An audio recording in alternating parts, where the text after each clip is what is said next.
Hi guys, my name is Vikas and welcome to current affairs फंडा। दोस्तों, आप सभी को बताना चाहूंगा कि आरबीआई का ग्रेड बी का ऑफिशियल पूरा नोटिफिकेशन जो है वो जारी कर दिया गया है। यहां पर पहला सवाल ये आ रहा है कि कौन कौन अप्लाई कर सकता है, क्या आप एलिजिबल हैं या नहीं। इस चीज के बारे में मैं पूरी डिटेल आपको बताऊंगा, क्योंकि पूरा पैटर्न जो है कौन लोग पहले अप्लाई करते थे, इस बार जो अप्लाई करेंगे वो सारी चीजें दोस्तों चेंज हो चुकी हैं। तो पहले तो आप इस वीडियो को पूरा एंड तक देखें ताकि आपको सारी चीजें एज इट इज समझ में आ पाए। आपको यहां पर मैं केवल ये बताना चाहूंगा कि जो आपका इस बार का जो एलिजिबिलिटी क्राइटेरिया है वो अल्टीमेटली क्या रखा गया है, उसके बारे में हम थोड़ी सी यहां पर चर्चा करेंगे। तो मैं अभी ऑफिशियल वेबसाइट पर हूं आरबीआई की, और यहां पर हम ये देखते हैं कि इन्होंने क्या मिनिमम क्वालिफिकेशन यहां पर मांगी है। ठीक है, देखो पहले आप ध्यान से देखना कि मिनिमम क्वालिफिकेशन जो है वो आपकी 1 जनवरी 2021 को है, मतलब 1 जनवरी 2021 को ही आपका जो एज है वो भी यहां पर कंसिडर किया जा रहा है। ठीक है, अब यहां पर इस बार क्या लिखा है कि ग्रेजुएशन होना चाहिए इन एनी डिसिप्लिन, किसी भी डिसिप्लिन में, या फिर इक्विवेलेंट आपके पास में उसकी क्वालिफिकेशन होनी चाहिए, चाहे वो टेक्निकल हो या फिर वो प्रोफेशनल हो। लिखा है विद मिनिमम 60%, मतलब कि मिनिमम 60% मार्क्स आपके होने जरूरी है। अब यहां पर एग्जांपल दूंगा, जैसे कोई पर्सन है जिसने केवल बीए कर रखा है, या फिर उसने केवल बीकॉम किया है, या फिर वो बीटेक है। ठीक है, तो यहां पर आपको ये समझना पड़ेगा कि केवल अगर आपके पास में ग्रेजुएशन है तो आपको 60% यहां पर मिनिमम होने चाहिए। और ये चीज दोस्तों ऑलवेज होती है कि 59.99 जो है इसको दोस्तों ऑलवेज लेस देन 60% काउंट किया जाता है। तो 59.9992 कोई भी बंदा होगा वो अप्लाई नहीं कर पाएगा, ये चीज आप यहां पर ध्यान रखना। अब यहां पर जो SC ST PWD कैंडिडेट्स हैं इनके लिए 50% है। ओके, बाकी जितने भी लोग होंगे इन कैटेगरीज के अलावा उन सभी के लिए 60% ग्रेजुएशन में है। एक बात और लिखी, और का मतलब होता है या तो ऊपर वाली क्वालिफिकेशन आप फुलफिल कर पा रहे हो अथवा नीचे। और में क्या लिखा है, PG पोस्ट ग्रेजुएशन या फिर इक्विवेलेंट टेक्निकल क्वालिफिकेशन। ठीक है, with minimum 55% marks pass marks for SC ST PWD applicants. ठीक है, अब देखो यहां पर दो चीजें, अगर आपने PG कर रखा है, पोस्ट ग्रेजुएशन अगर आपने करा है, ठीक है, आपके वहां पर 55% मार्क्स हैं। जैसे आपने BA किया, BA में आपके कितने में नंबर है, पासिंग मार्क्स है, चल जाएगा। BA के बाद जो आप आगे MA कर रहे हो, ठीक है, या फिर आगे आपने जो भी PG किया होगा उसमें 55% आपको लाने हैं। ठीक है, तभी आप दोस्तों इस फॉर्म को भर पाएंगे। और ये लिखा है कि जो SC ST PWD एप्लीकेंट्स हैं इनके लिए केवल पासिंग मार्क्स होंगे, तब भी ये अप्लाई यहां पर कर पाएंगे। और ये देखना कि in aggregate of all the semester years, ऐसा नहीं कि किसी एक सेमेस्टर में आ गए 55% और अप्लाई कर दो, नहीं, सबका टोटल मिलाकर आपका बनना चाहिए 55%। ठीक है, aggregate of all the semester years, तीनों सालों में, या फिर जो 6 सेमेस्टर 8 सेमेस्टर उन सब में। ठीक है, अब ये यहां पर एक चीज ध्यान रखना, मैं आपको प्रीवियस 2019 वाला थोड़ा सा यहां पर दिखाना चाहूंगा। ये मेरे पास में 2019 का भी नोटिफिकेशन है। ठीक है, तो देखो 2019 वाले नोटिफिकेशन में यहां पर क्या बात कही थी, ध्यान से देखना, 60% मार्क्स, ठीक है, मिनिमम चाहिए थे, और equivalent grade in bachelor's degree as well as 12th और diploma equivalent and 10th standard. ठीक है, तो मतलब ये कहा जाए कि इस बार 12th और 10th इनसे कोई लेना देना नहीं है, ये चीज इस बार इन्होंने खत्म कर दी है अपने ऑफिशियल नोटिफिकेशन में। ठीक है, ये चीज आप दोस्तों ध्यान रखना। अब बहुत लोगों के मन में सवाल आ रहा होगा कि मैक्सिमम किस में अप्लाई, मैक्सिमम DR में ही करते हैं। ठीक है, ये जनरल की पोस्ट है, इसमें ही सबसे ज्यादा वैकेंसीज हैं, तो इसके लिए लोग अप्लाई करते हैं। एक चीज आपको और बताना चाहूंगा कि अगर आप प्लान कर रहे हैं आरबीआई ग्रेड बी अप्लाई करने के लिए, तो दोस्तों ऑलिव बोर्ड के कुछ study notes, live classes something ये है, और इनका पहला मॉक टेस्ट फ्री है जो कि आरबीआई के लेटेस्ट पैटर्न के ऊपर है। तो मैं चाहूंगा आप सभी इस मॉक टेस्ट को अटेम्प्ट करें, और अगर आपको लगता है कि ये सारा मटेरियल आपको चाहिए तो आप इसको ऑप्ट यहां पर कर सकते हैं। लिंक मैं आपको नीचे डिस्क्रिप्शन में दे दूंगा। अब हम थोड़ा सा ऊपर आ जाते हैं, जिसमें हम और भी चीजों के बारे में बिल्कुल पूरी तरीके से दोस्तों चर्चा करेंगे। ठीक है, अब देखो फेज 1 के बारे में इन्होंने कहा है कि 6 मार्च को फेज 1 होगा।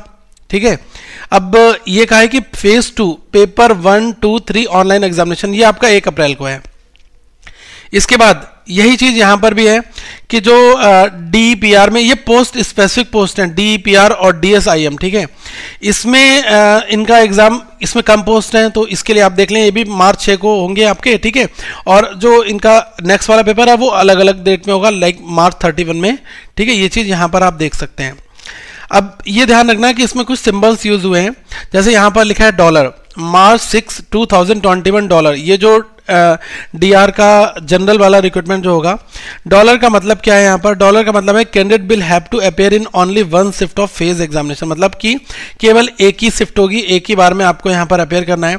अब जैसे यहाँ पर ये लिखा हुआ है, ठीक है, तो इसमें candidate will have to appear in all the shift of phase 2 paper 2 and 3, ठीक है। यहाँ पर आपके 2 पेपर होंगे, तो आपको फेज 2 में आना है, पेपर 2 और पेपर 3 इन दोनों में, तो दैट इज वाई यहाँ पर ये चीज लिखी गई है। ओके, अब एक चीज का दोस्तों और ध्यान रखना कि एज का क्राइटेरिया क्या है इन्होंने मेंशन कर रखा है, उसके बारे में भी हम पूरी चर्चा करेंगे, तो इस वीडियो को एंड तक आप जरूर देखना ताकि आपके सारे डाउट यहां पर दूर हो जाएं। अब देखो, सबसे पहले देखो officers in grade B DR general, यहां पर कितनी है 108 जो है अनरिजर्व पोस्ट है, एससी की पोस्ट कितनी है 49 है, एसटी शेड्यूल्ड ट्राइब्स की 27 पोस्ट है और ओबीसी की 59 है और ईडब्ल्यूएस इकोनॉमिक वीकर सेक्शन जो है ये 27 है, तो टोटल 270 पोस्ट तो यहीं पर हो जाती है। बाकी डीपीआर और डीएसआईएम इसमें 29 और इसमें 23 है, ठीक है। तो ये आप देख लो कि लगभग 52 पोस्ट आपकी यहाँ पर अदर्स में, बाकी 270 पोस्ट जो है वो आपकी यहाँ पर है, टोटल हमारी हो जाती है 322 पोस्ट। ओके, अब इसमें जो मैक्सिमम लोग अप्लाई करेंगे वो इसमें ही करेंगे, क्योंकि ये नीचे की डीपीआर और डीएसआईएम जो है ये पोस्ट स्पेसिफिक, मतलब किसके लिए आपको एक स्पेशलाइजेशन आपकी होनी चाहिए आपकी मास्टर्स वगैरह में, ठीक है। तो उसके बारे में भी मैं आपको बता दे रहा हूँ, ठीक है। अब जैसे आप यहाँ पर थोड़ा सा और नीचे आओगे तो इन्होंने सर्विस कंडीशंस वगैरह बता रखा है कि पे स्केल कितना है, पे स्केल है 35,150 से लेकर, ठीक है, ये है 5090, ठीक है। तो इसमें बहुत सारे आपको अलग अलग अलाउंसेस वगैरह भी मिलेंगे। तो यहाँ पर लिखा है at present initial monthly gross emoluments are 83,254 approx, the house allowance of 15% of the basic pay will be paid if accommodation is not provided by the bank, ठीक है। अगर बैंक आपको एकोमोडेशन नहीं दे रहा है तो 15% आपके बेसिक पे का आपको वहां पर हाउस अलाउंसेस के रूप में मिलेगा, ठीक है। अब यहाँ पर और भी बहुत सारी चीजें लिखी हैं, आप यहाँ पर देख सकते हैं।